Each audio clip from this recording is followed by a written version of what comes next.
If you guys are shooting videos on your smartphone, this guy's gonna give you guys several tips on how you can best shoot high quality video with your phone. That's coming up.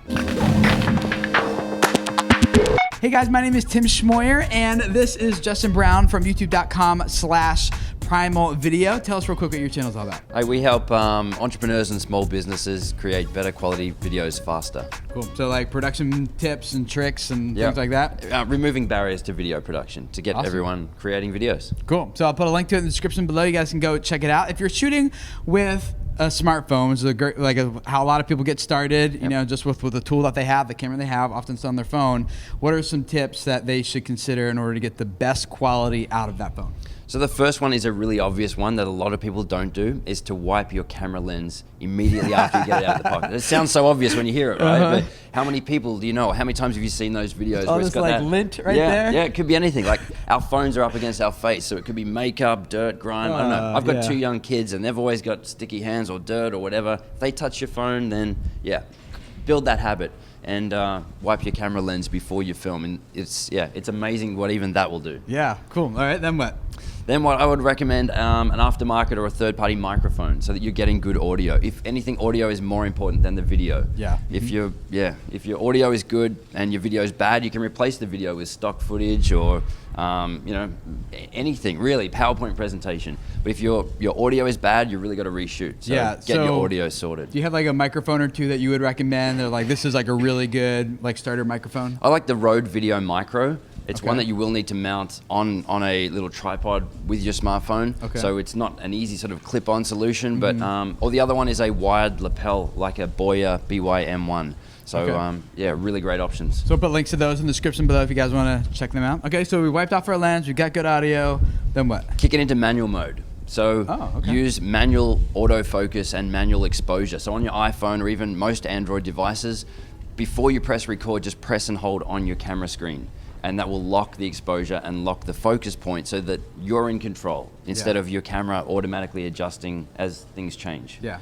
Okay. So then otherwise like things get really black or really dark or things change and then or out of focus. Last thing you want to have is to go back and look at your video and you're totally out of focus. So like lock it down so it doesn't change. Cool. And then what?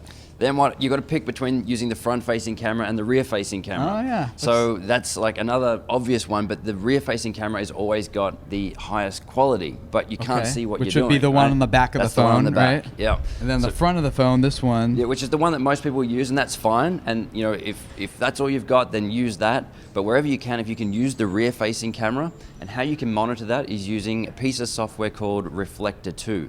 And it sells for $14.99. You can install that on your Mac or your PC, and it works with Android and iPhone, and it'll let you mirror your screen to your computer so that you can see what's going on. So so the front-facing camera, though, because you're usually looking at it this way, right? So this camera is usually wider angle than the one in the back, right? Yeah. So if you are having a hard time, like if you're having a hard time getting like the whole image, is it still okay to flip it over into the front-facing one? Or always say create the video, but you could also use like a wide-angle clip-on lens as well to give you that wider angle. So they're a great addition.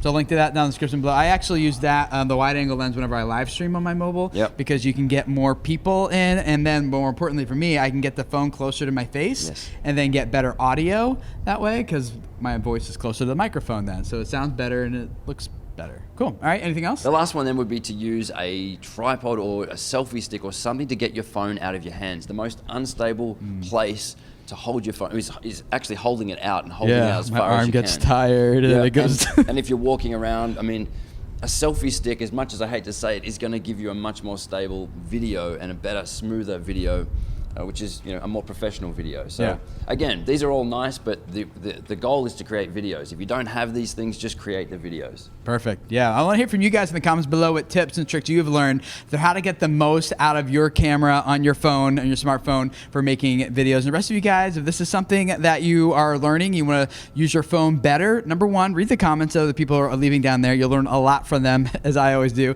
But number two, go check out their channels. The link in the description below. You'll learn a lot more over there about smartphones and shooting and just video production stuff in general. So if this is your first time here, I'd love to have you subscribe. We are all about helping you guys grow your YouTube channel so you can spread a message that reaches people and impacts their lives. Thank you for letting us be a small part of that. Subscribe, and I'll see you guys again next Thursday for another YouTube training video. See you then. Bye.